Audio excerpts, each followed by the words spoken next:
We're all familiar with the game musical chairs. Every year, the NFL plays a version of this with quarterbacks, and instead of you holding a grudge forever with Billy Jenkins, the fates of entire franchises get changed. Sometimes for the better, and sometimes for way worse. And now, as the season wraps up, we have a much clearer picture as to which chair sitters worked out, which ones didn't, and who will be looking for a new seat.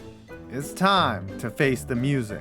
What will happen to these QBs next year is coming up right after this. Baker Mayfield. Baker Mayfield is a multiple-time participant in the musical chairs game, having found new teams before and during the season. After the Browns decided that they could tolerate illegal touching penalties, they cast Mayfield off to the Panthers, where it's tough to find blame for what didn't work there. Mayfield being bad or his head coach being worse. Either way, the former number 1 overall pick was unceremoniously cut, and the Rams picked him up on a Thursday and started him 2 days later on Christmas. And the Broncos were a gift that kept on giving, just like every Nickelodeon broadcast. Mayfield may have very well played himself into a backup or even a starter role for next year, provided he doesn't royally mess it up. Oh crap, he is Baker Mayfield. Mayfield is a UFA at the end of the year, so QB-hungry teams will probably take a flyer on him, but Sean McVay might like him enough to bring him back. My pick, he stays with the Rams. Sam Darnold. Now to Mayfield's ex-teammate Sam Darnold, another guy who didn't quite live up to the hype. It seems fitting the Panthers would finally card him out there, as they are paying him $18 million this year to be at one point number 3 on the depth chart. But Darnold has shown that he can be a decent game manager in his 2 starts since emerging from behind Mayfield and PJ Walker. Look, we know what Darnold is at this point, and the league is always hungry for backups. He'll probably land somewhere in 2023, but if he is taking snaps for your team, you know things are going bad like FTX. My pick, he returns to the Jets as a backup and also catches mono again. Carson Wentz. Carson Wentz was once a bona fide MVP candidate, got hurt, and then watched his backup lead his team to a Super Bowl victory. And since that injury happened, it's been nothing but bad news for Wentz, who is now on his 2nd team since the Eagles signed him to a multi-year, multi-million-dollar deal in 2019, one that still has a year left on it. Given that his cap hit next season is $27 million, he is getting cut faster than a newborn baby in Israel. Which kind of makes things interesting. He's clearly dog shit in most all facets, his pocket presence, his throwing, and he's no longer the athletic threat that he used to be. However, if someone picks him up as a backup, the Commanders will likely have to foot a big portion of the bill. But even at 3/4 of $21 million, plus a roster bonus of $5 million if he makes the team, he's not worth it to be a backup. I honestly think he's done. My pick, Carson Wentz retires in the offseason or does not get signed by a single team.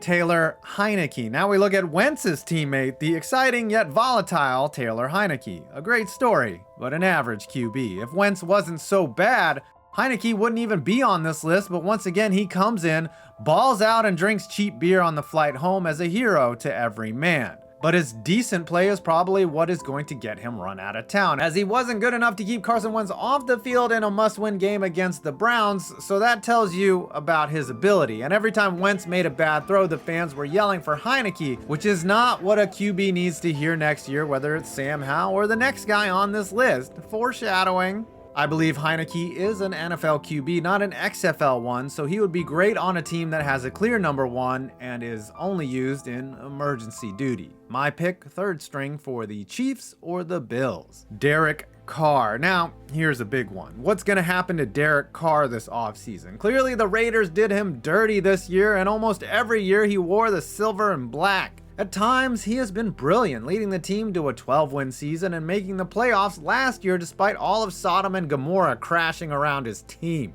But he's also had himself to blame, in particular this season when he was gifted Devontae Adams, yet his production has declined. Yes, his coach is Josh McDaniels, but Carr was the one with the ball in his hands. The Raiders will have to get creative in moving him, as he is owed $41 million next year and is signed until 2025 at that rate. And he has a full no-trade clause, so Carr will be able to influence where he goes. Though every mock-up on earth has him going to the Colts, I think they are done with the rent-a-QB process that has failed them now 3 years in a row. Carr will be the most watched QB looking for a new home this season, so I'm just gonna say some off-the-wall shit. Why the freak not? My pick, Carr to the Jets. Jimmy Garoppolo. The guy not even the team he led to a Super Bowl wanted and then actually really needed now might not be able to find work in the offseason. Oh wait, he may be able to come back this playoffs from a Liz Frank injury that appears to not require surgery. If Jimmy Jesus comes back and leads his team to the promised land, then it actually doesn't change much with the Niners. They appear to be all in with Trey Lance, and hey, if that doesn't work out, Big Cock Brock has proven his girth in the last 2 games he has started. Plus, they really rely on their defense anyways. The handsome Garoppolo, I say that because we're all thinking it and insanely jealous, is set to become a free agent after this year, so it's just time the Niners finally move on. And again, depending on how deep a run the Niners make, and if he is at the helm, his market could greatly vary.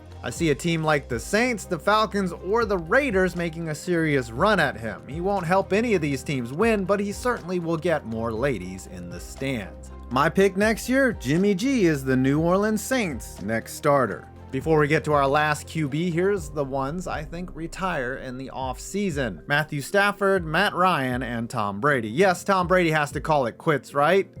I mean, have you seen him play football this year?